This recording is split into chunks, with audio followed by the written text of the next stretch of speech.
Imagine the country you live in being hit by less and less fertile soil, making crop growing increasingly difficult. Sandstorm conditions prevail in the Indian capital, and now there are fears of early desertification of the region. Desertification and erosion are both concerns. Soil is the habitat upon which zillions of lives thrive. Because of that thriving life, everything grows. We eat food, other animals grow, everything happens because soil is rich. Once there is no richness in soil, then you have forsaken the planet in many ways. We talk of carbon, we talk of emissions, we talk of pollution at various levels. Before all that, we need to address the most important concern, because there is a misunderstanding in the world. There is a campaign to project civic issues as environmental issues. Right now, if plastic bags are floating around in New York City, this is not an ecological issue, this is a civic issue.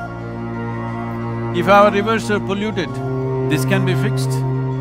In 1 or 2 years, if you set up the necessary purification plants and enforce the law, these are civic issues which can be fixed with a little bit of law enforcement and awareness.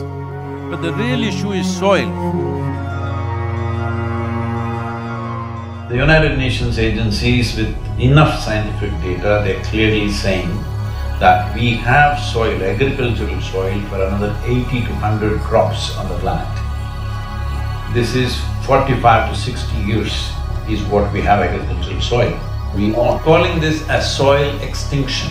You've heard of dinosaurs going extinct, you have heard of dodos going extinct, but this is soil extinction is what we are looking at. The real problem is soil extinction because in the last 30 years, 80% of the biomass insects have disappeared from the planet, 80%. This is a suicide, this is a real suicide. So in 45 years' time or 50 years' time, there will be serious food crisis on the planet, it's inevitable. When food crisis comes, well, whoever has the biggest guns will come and take the food.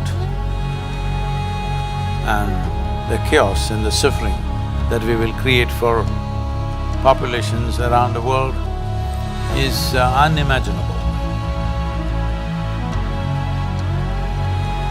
Don't think only the poor people will die. They will kill the rich and rich will die. So this is not to paint a dark picture.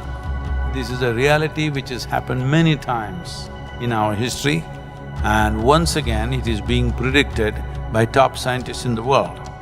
So what are we going to do?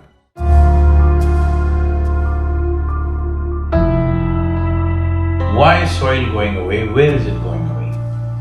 See, what is sand becomes soil if you add organic content to it. What is soil becomes sand if you take away all the organic content from it. If you go into a rainforest, the organic content in the soil will be over 70%. In normal agricultural soil, the minimum organic content that has to be there to call soil soil is 3 to 6%. 3% is the most minimum.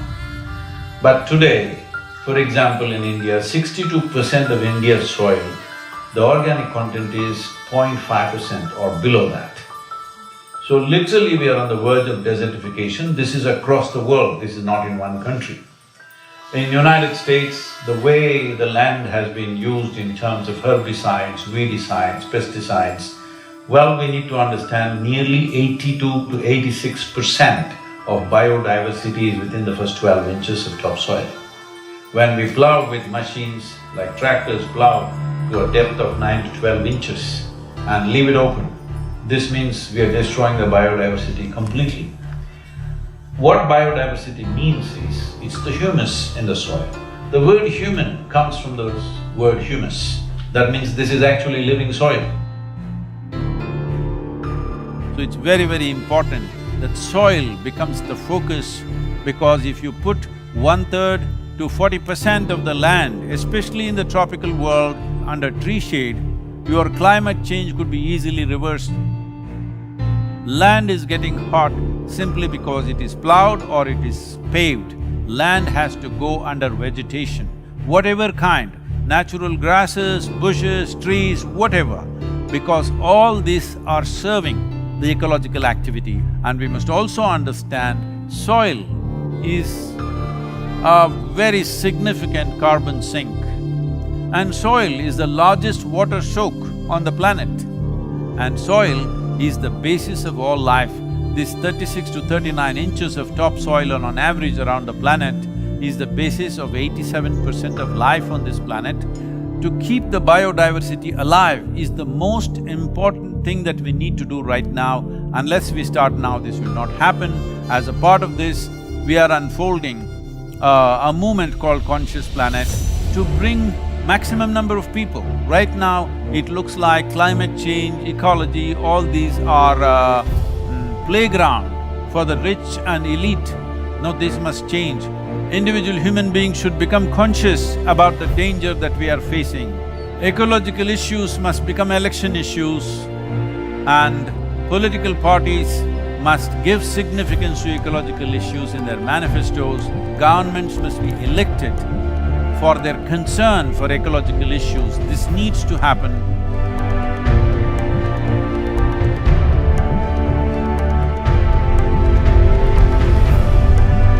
So we are seeing how to bring about a policy recommendation for 192 countries.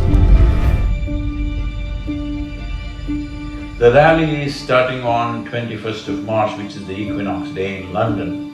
And from London, it's a single lone motorcycle riding through 24 countries, 30,000 kilometers, reaching the Kaaveri basin where we are on ground working in a river basin which is 83,000 square kilometers, and 5.2 million farmers work here. The very body that we carry is soil. Without soil being rich and well, this body and every other life cannot be well. So in terms of ecology, in terms of climate change, the most important thing is that we need to have a conscious approach as to how we manage our soil, how we rejuvenate our soil, how we revitalize our soil. This conscious approach and creating a conscious planet is what is most important.